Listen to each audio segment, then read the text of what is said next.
ఏ మాట కామాటేనొల్ల రక్త సంబంధమే పోన్రి అన్నా చెల్లెళ్ళ బంధాన్ని మాత్రం మనం వెలకట్టలేం. చిన్నప్పటి సంది కలిసిమెలిసి తిరుగుతారు, ఒకరి కోసం ఇంకొకరు అన్నట్టే ఉంటారు. ఎవరి పెళ్ళిళ్ళు వాళ్ళకైతే అటెన్కేమవుతుంది, కొందరి నడుమ దూరం పెరుగుతుంది.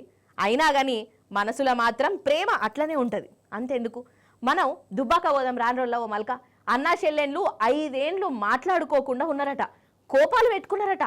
ఎంత కోపాలు పెట్టుకున్నా మనసులో ఉన్న ప్రేమ పోతుందా? పోదు కదా.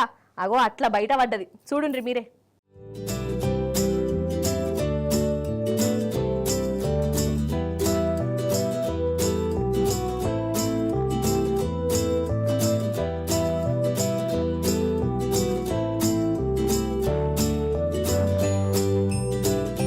ఇగో వీళ్ళిద్దరు అన్న చెల్లెండ్లు ఎట్లెక్కెక్కేడుస్తురో చూడురి.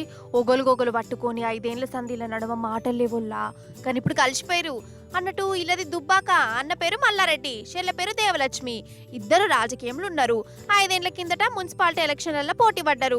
దేవలక్ష్మి 3వ వార్డులో బీఆర్ఎస్ తరఫున పోటీ చేసి గెలిచింది. మల్లారెడ్డి 2వ వార్డులో ఇండిపెండెంట్ గా నిలబడి గెలిచిండు. ఇద్దరు కౌన్సిలర్ల ఇర్రు.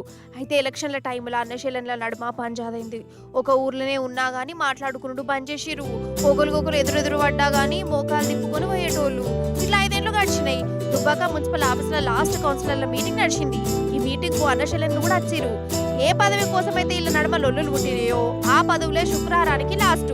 అన్న చెల్లెన్లు ఇద్దరు ఆలోచనలో పడ్డట్టున్నది. ఇన్నొద్దుల మనసులో దాచుకున్న ప్రేమనంతా బయటికి తీసుకున్నారు.